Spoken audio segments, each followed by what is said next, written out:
மேடையில் உட்கார்ந்துருக்காங்க வரிசையாக. திருச்சி KN நேரு என்ன பண்ணுறாரு, ஒவ்வொருத்தருக்காக சால்வை போடுறாரு.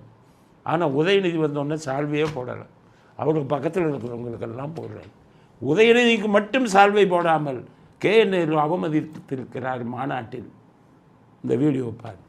மாண்புமிகு நகராட்சி நிர்வாகத்துறை அமைச்சர் அவர்களை வரவேற்புரை வழங்கிட அன்புடன் அழைக்கின்றோம். இந்தியா வரலாற்றிலே ஒரே ஒரு நேரு இருந்தார், ஜவஹர்லால் நேரு அவர்கள் பிரதமராக இருந்தார்.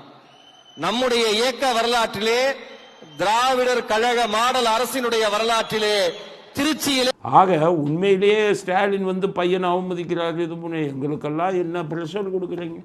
எங்களுக்கு வர்றது போலீஸ் ஆஃபீஸர் என்ன சொல்கிறாங்க, சார் உதயநிதியை பற்றி பேசாதீங்க. என்னங்க உதயநிதியை பற்றி பேசாதீங்கன்னா என்னங்க? நாங்கள் ஒரு ஊடகம் நடக்கிறது பேசுவோம், இருந்தாலும் உதயநிதியை பற்றி பேசாதீங்க. அவருக்கு ரொம்ப கோபம் வருது, பெரியவருக்கு.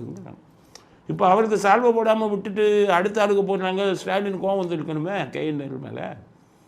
ஏன் பண்ணாருன்னா, நேரு பழிக்கு பழி. உதயநிதி இந்த தேர்தலில் வெறும் இளைஞர்களுக்குத்தான் கொடுக்கணும், பழைய பெருசாலிகளுக்கெல்லாம் சீட்டே கொடுக்கக்கூடாது. குறிப்பாக KN நேருவுக்கு டெல்லி திருச்சியில் சீட்டு கொடுக்கக்கூடாது என்று ஸ்டாலினிடம் தகராறு பண்ணிக்கிட்டு இருக்காராம். இதை கேள்விப்பட்டார் KN நேரு. நேற்று முளைத்த காலம், எனக்கு சீட்டு இல்லாமல் பண்ணுறையான்னு சொல்லி தான் அவருக்கு மட்டும் சால்வை போடாமல் மற்ற எல்லாத்துக்கும் சால்வை போட்டிருக்காரு. ஆக இது நிச்சயம் எலெக்ஷன். உதயநிதி சும்மா இருக்க மாட்டார். உதயநிதி எப்படின்னா, அவர் அஹிம்சா ரவுடின்னு பேர். சிரிச்சுக்கிட்டே இருப்பார், கோவமே பட மாட்டார். ஆனால் வேலையை காட்டி. ஸ்டாலின் அப்படி, அவர் கருணாநிதி தான் அப்படி. கருணாநிதி அப்படி உறுத்து வச்சுருக்காரு உதயநிதி.